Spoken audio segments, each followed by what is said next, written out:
everybody, my name is Fran and welcome to the First 100 Days film.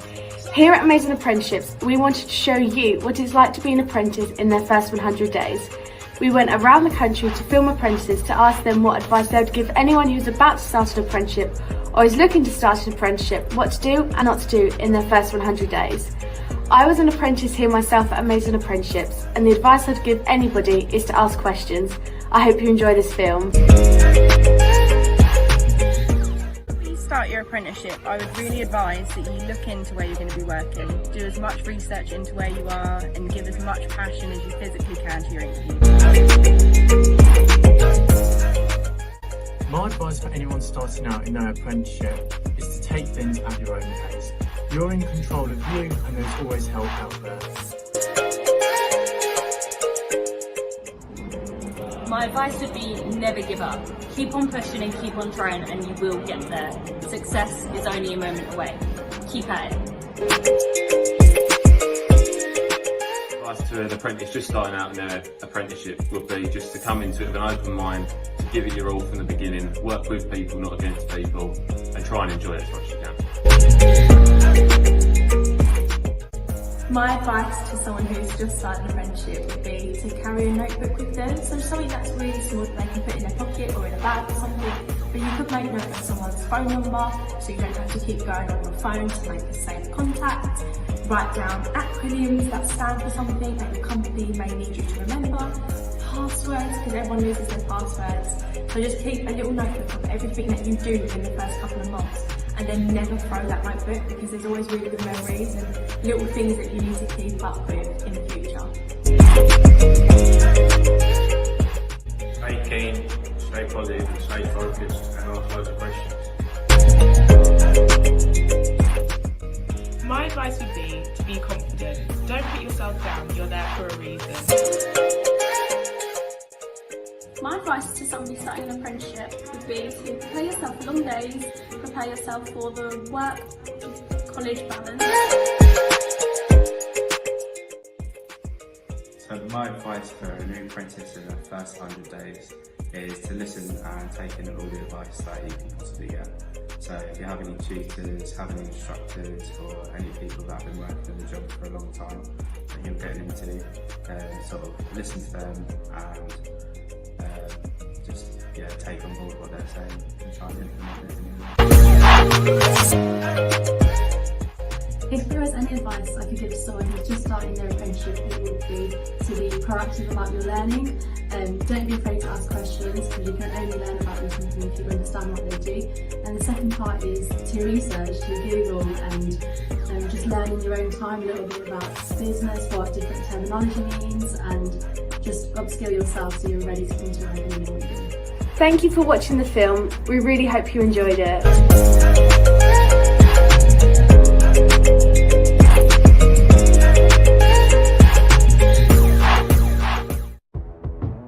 Ready? Steady. Go. Here at Lloyds Banking Group, there's no such thing as just an apprentice. I'm in a position to say whether our products are fair, ethical and designed to help Britain prosper. That moment when you realise you're in a team managing over £150 billion in funds. It isn't all finance all the time. I led a partnership with Macmillan to help our customers access better cancer care. Everyone knows you can trust Lloyds. I've seen our bold sustainability commitments and every day I see us following through. 1 minute I'm leaving uni with my sports science degree. The next I'm in a room thinking of ideas to help millions of families during the pandemic. I work in financial crime, international sanctions. As you can imagine, it's a pretty interesting place to be right now. 1 minute you're reading about the cost of living crisis and the next you're writing a briefing paper on it.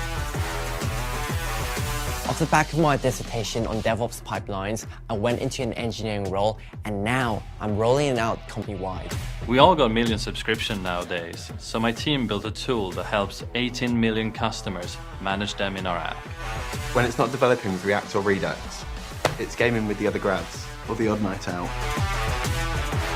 I couldn't be prouder of my outreach work through Lloyds, helping school-age girls and non-binary people get into coding. My next step, go for an associate director role, either in my team or something new and exciting. How's that for a rotation?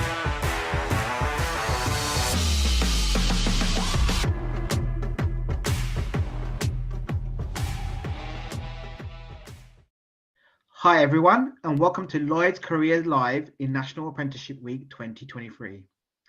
Every day this week, we're hosting this 23-minute show called The Daily Download, which celebrates the week and amazing things that apprentices and the community that supports them have been up to.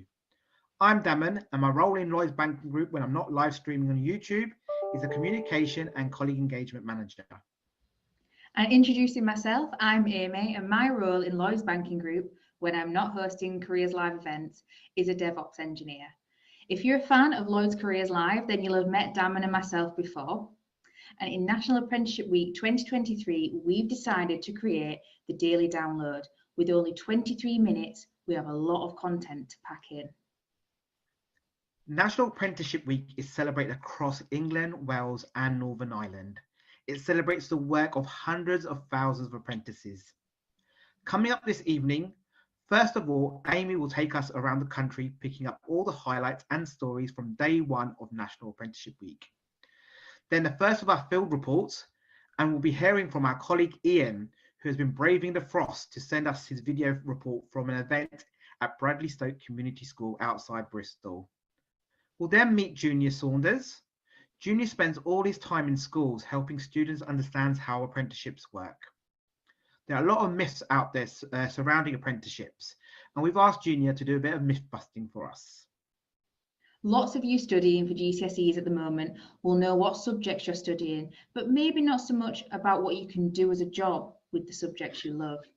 So every day this week, we're going to talk to some of our apprentices about their favourite subject in school, how it's helped them in their apprenticeship, and explore some of the many different careers you can try throughout your apprenticeship. Now, in an apprenticeship, you learn particular skills to do a particular job. But under the hood, every job comprises of 8 essential skills. These are called the Skills Builder Essential Skills. And we'll take a look at 2 of these today and hear from one of our apprentices why they're important in the world of work. And if you feel inspired but have questions, our colleagues from Lloyds Talent Team are on hand in the chat. You can ask any question that pops up in your mind and we'll do our best to answer them. We've enabled closed captions should you need them, and the chat is open both in Zoom and if you're watching us on YouTube. We're also standing by to answer those questions. Today is the first day of National Apprenticeship Week. Bigger and better than ever, with over 350 different events running online and in person around the country, hosted by employers and training providers. Everyone's been encouraged to use the hashtag NAW2023, and here are some highlights from around the country that we've seen so far. In London, our Halifax flagship branch has had an Apprenticeship Week makeover.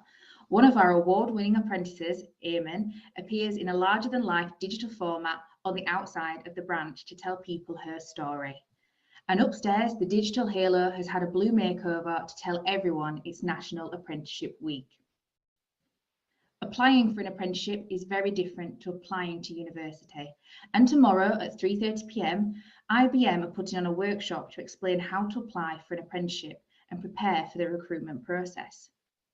And Amazing Apprenticeship have released a brand new step-by-step guide to applying for an apprenticeship, along with a whole host of new unbiased career resources.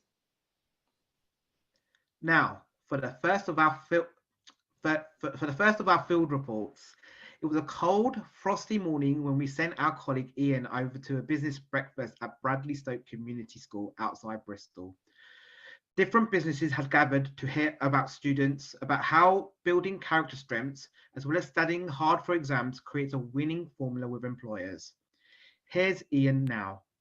Morning everybody, it's Ian here from the apprenticeships team, and it's really cold here, and I'm in Bristol today at Bradley Stoke Community School, where we've been having a business breakfast talking to all kinds of different employers about the different things that they've been doing and different opportunities that they're creating for students as well. It was really good today with hearing from students who've had presentations from different employers, including, for example, Royal Navy, who were explaining the different things that they could do in apprenticeships everything from administration to cybersecurity to defense to project management to even catering as well, which really helps us to remember that sometimes what we see on the outside as far as an employer is concerned is sometimes quite different to what happens also on the inside of the company. So we may look at the Royal Navy and think, oh, it's all about ships and then floating around on the seas, but obviously it's a lot more than that as well. And I even met somebody here today who makes submarines or project manages the building of submarines as well, which is amazing. The other great thing that we've been talking about here today in Bradley Stoke is how we can link together the curriculum subjects with the world of work. So for example, in history, you may be thinking that you're studying about kings and queens of England or about the Holocaust or the Second World War. But all that time, what you're also doing is filtering through lots and lots of information. We're drawing hypotheses from fragments of information because we don't know necessarily what people were thinking at that time. We don't always have all of the information that we need, but we're pulling together imperfect bits of information to be able to make sense of what happened so that then we can think about how we might want the world to be going forward. And that's a really great skill to have for business, because often the world of work is changing so quickly that we can't wait to have every piece of information that we ideally want. So even people in history are developing all of those essential skills to be able to thrive inside the workplace. And we talked about geographers who are doing project management. They're organizing a trip to Paris at the moment, so somebody's got to think about how they're going to get there, where they're going to stay, who's going to master French to be able to get them through different things, what they want to see. And it's amazing when you really break it all down that sometimes we think that we're studying, I'm a mathematician, I'm a scientist, I'm a geographer, I'm a historian, and we're forgetting all of those essential skills that people are developing throughout their time at school as well. So all credit to Celia and the guys here at Bradley Stoke on this really frosty morning for the great work that they're doing to promote careers and apprenticeships as well. And I hope that you're all having a fantastic National Apprenticeship Week. Bye-bye for now. Okay, so Ian has thawed out since his chilly report and he's manning the chat this evening. So if there's anything you want to know about apprenticeships, just pop it in the chat and he'll take your questions there. Staying with Bristol, if you go to school in this area, then it's likely you'll have met our next guest, Junior Saunders. Junior spends his time visiting schools and helping students and parents understand how apprenticeships work. There are a lot of misconceptions about apprenticeships, and that's where Junior comes in, to keep things simple. This is what he has to say.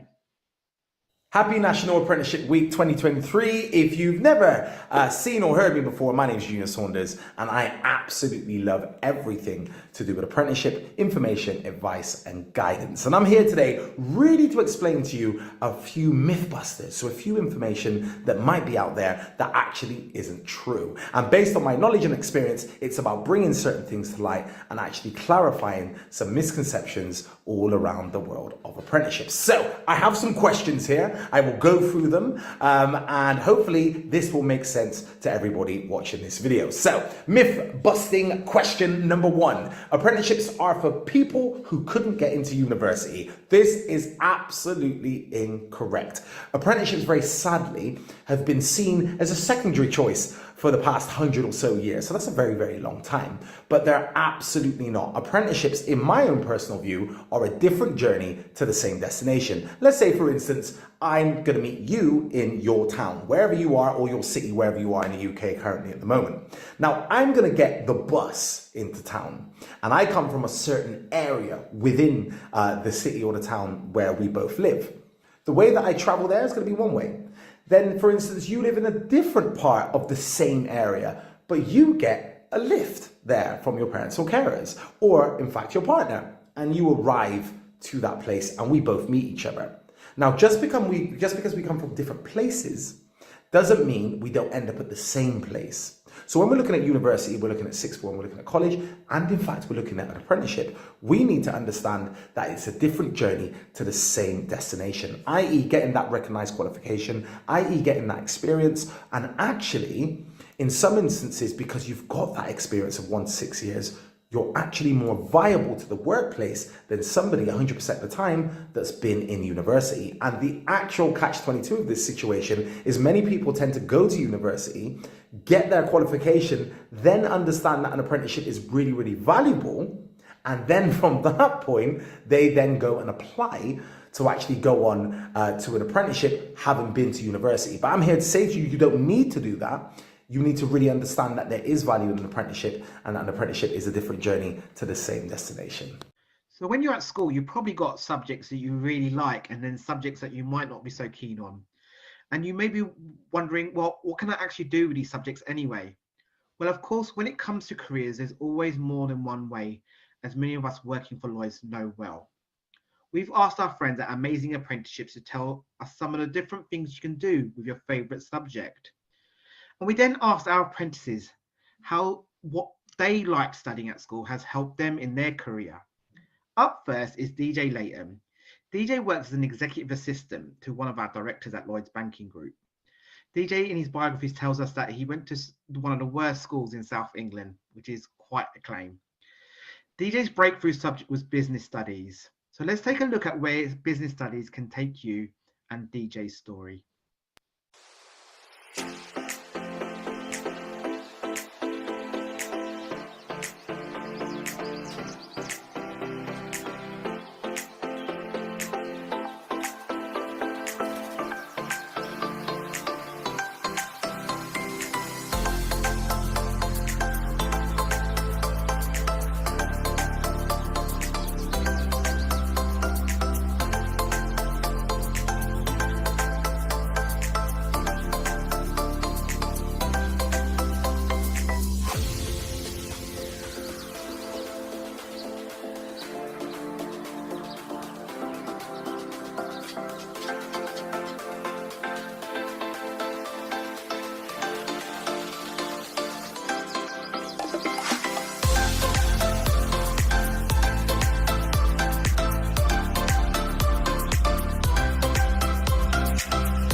Hello, my name's DJ Layton, and basically I'm a senior manager at Lloyds Banking Group, working for one of our chief operating officers. So back in the day, I used to love business studies, and business studies taught me so much about how the economy works, how the business works, and also made me curious about what else could I go and do, and what else could I try and do with my own kind of skill sets I had. But also it taught me around what actually project-wise, economy-wise, financial-wise, and it made me very curious about banking, and banking wasn't really something we talked about at school, and banking wasn't really kind of seen as the kind of thing to go and do. It was go and join the Navy or go work in, like, become a footballer, etc. I've worked now for Lloyds for 21 years, and I've literally taken a lot of what I learned at school around being naturally curious, having an open mind, and I've been able to work across the bank. I worked in nearly every location we have.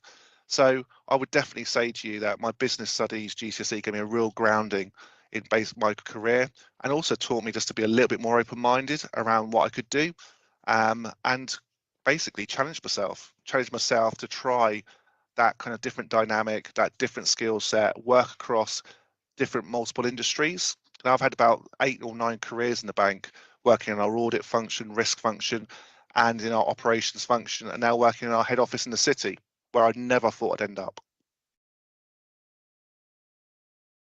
Great to see how DJ has progressed through his apprenticeship.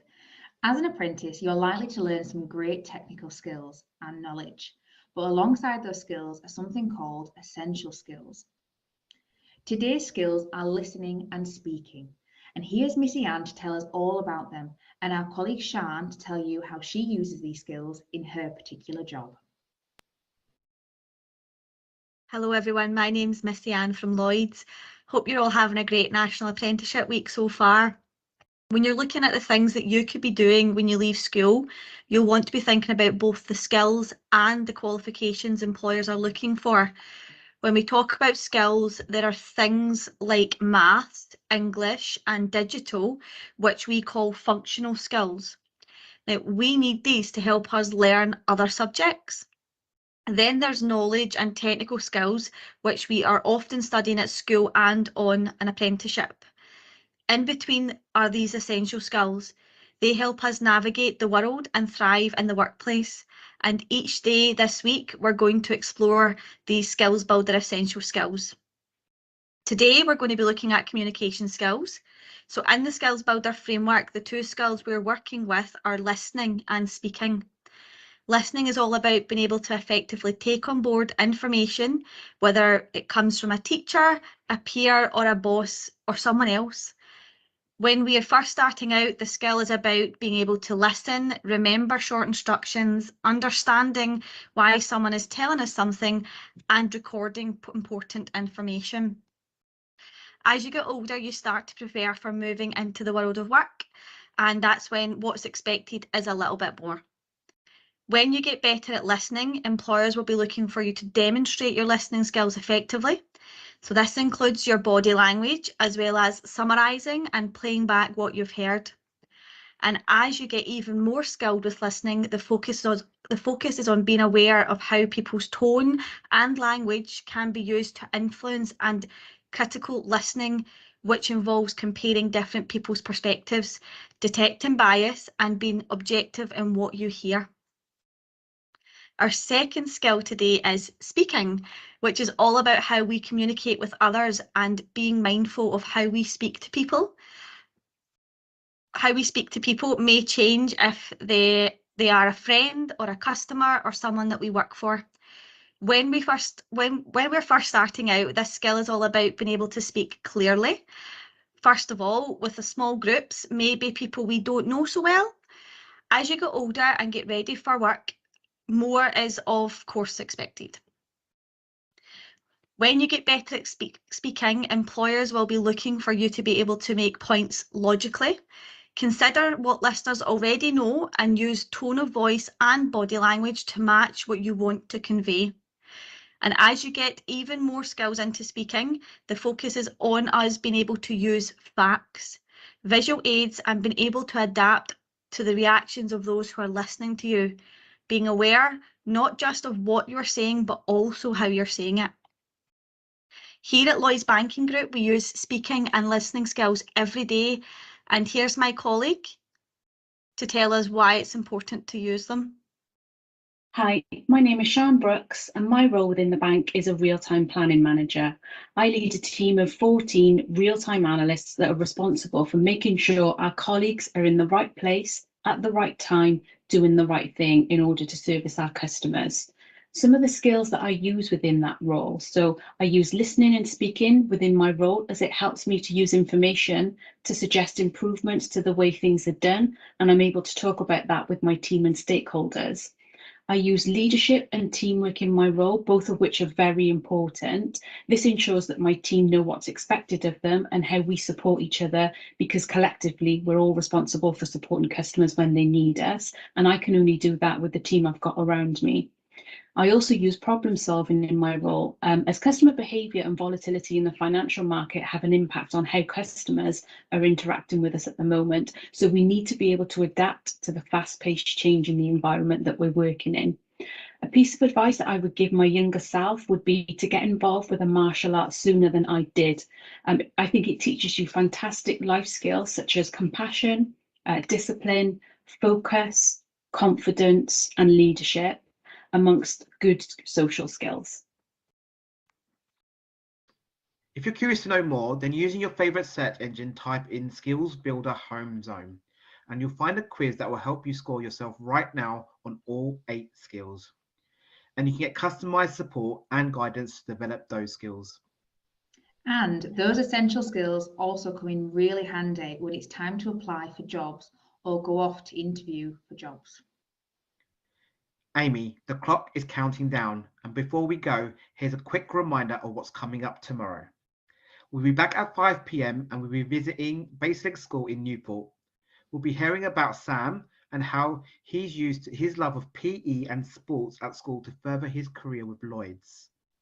Junior will be back with more myths and legends of apprenticeships, and Missy Ann and Husna will be telling us about using problem solving and creativity in the workplace. And at 6 p.m. tomorrow, we have Lloyds Careers Live, which is the big sister of the Daily Download. And our colleagues, Ian and Elaine, will be interviewing special guests, including Tom Cully, who is Vice Chair of the Apprenticeship Ambassador Network, and Pete Milsom from UCAS. If you've not yet signed up, the link is in the chat right now. It's amazing what you can cram into a breathless 23 minutes. So keep safe, and we'll see you all again tomorrow for another Lloyds Careers Live Daily Download. What does success mean to us? Success is making a difference. For our customers and our communities. Success is empowering people from the start. Building their confidence. Giving them tools to start their careers. Success is putting our people first. It's knowing when to listen. And making the time to talk. Success is supporting causes we care about. It's getting involved. All hands on deck. Success is making banking better. It's engineering a fairer future. Making progress and leaving no one behind. Whatever shape it takes. Success starts with us.